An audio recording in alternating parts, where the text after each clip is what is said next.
In some ways, my Hadassah of Susa script is my favorite.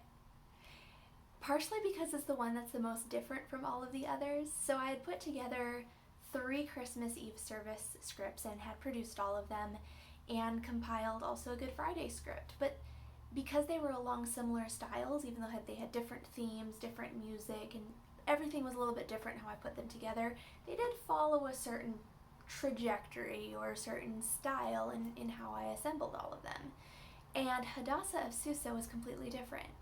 It was inspired by a program that I was asked to participate in at my church for our Sunday school children's program, where I was able to dress up as a shepherd and tell the story of Christmas in the span of 6 different monologues that were then interspersed by children singing their songs that they had been practicing in Sunday school. And I thought, how cool of a way is that to share different Bible stories and to then pick a Bible character and maybe tell their story from their perspective.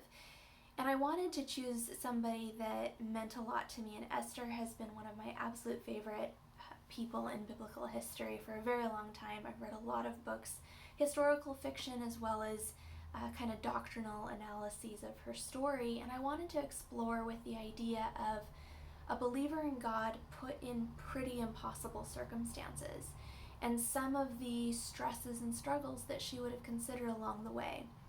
So the story is told in 7 different vignettes. We see 7 scenes into her mind, so to speak, and the script itself doesn't tell the whole story. It is written for believers who are familiar with the main events of the Esther story.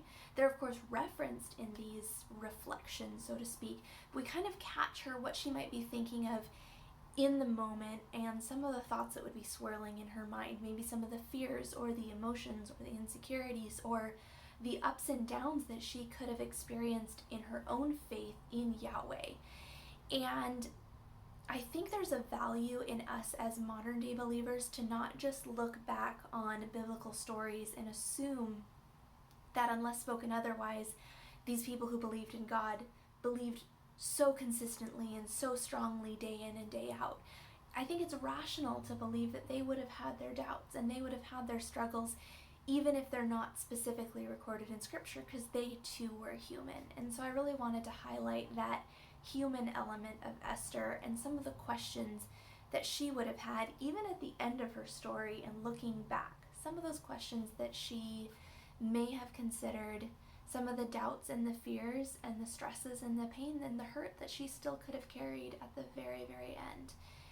And so this story has a lot of emotion in it. It has a lot of prayers, really. She's talking to the Lord in different tones and different voices in these 7 scenes. Some of the scenes are more narrative and some are more, again, emotive. So I think it gives kind of a textured, sort of creative license picture it's still a very reverent way into what Esther's story could have been from her perspective.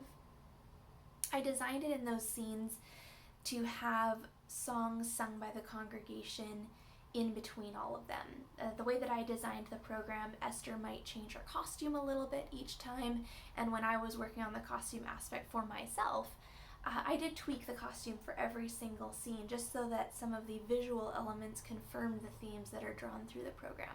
It's not a requirement by any means, but it does give the audience an auditory break from hearing the monologue, and it gives whoever is acting Esther a chance to breathe, maybe get some water, and come back in with the new emotion or the new story that she's there to tell.